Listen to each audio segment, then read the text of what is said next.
સુરતના ઉલપાડની Sayan sugar મિલને આઈટીની નોટિસનો case પ્રદેશ કોંગ્રેસના મહામંત્રી દર્શન નાયકે સવાલ ઉઠાવ્યા। સરકાર બેવડી નીતિ અપનાવતો હોવાનો દર્શન નાયકે આરોપ લગાવ્યો। ખેડૂતોની સંસ્થાને નોટિસ આપવામાં આવી।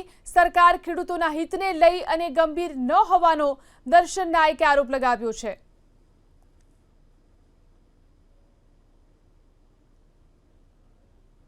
દક્ષિણ ગુજરાતની બધી સુગર ફેક્ટરીમાં આજે પણ એસેસમેન્ટની અને કરોડો રૂપિયાની નોટિસોનો પ્રશ્ન આજે પણ ઊભો છે।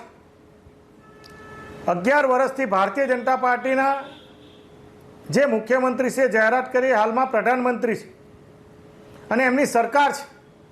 ખેડૂતોની આવક બમણી કરવાની વાત કરનારી આ ભારતીય જનતા પાર્ટીની સરકાર ખરેખર ખેડૂતોને હિત ઈચ્છતી હોય। દક્ષિણ ગુજરાતમાં જે કપરાકારમાંથી શેરડીનો પાક ચાલી રહ્યો છે અને નોટિસો અટકાવવામાં આવી છે, પરંતુ સંપૂર્ણ રીતે કાયદાકીય રીતે એને દૂર કરવામાં આવી નથી। આના ગેઝેટે જોગવાઈ કરી, કેબિનેટમાં પસાર કરી, કાયદો બનાવીને સુગર ફેક્ટરી પરનો કાયમ માટેનો જે ઇન્કમટેક્સનો દર કે હાવ છે એ તાત્કાલિક અસરથી દૂર થાય એ પ્રકારની લાગણી દક્ષિણ ગુજરાતના અને સમગ્ર ગુજરાતનાની સમગ્ર ભારત દેશના સહકારી ઉદ્યોગ, ખાંડ ઉદ્યોગ માટે એ પ્રકારની વિનંતી કરીએ છીએ કે તાત્કાલિક અસરથી આ ઇન્કમટેક્સ દૂર થાય।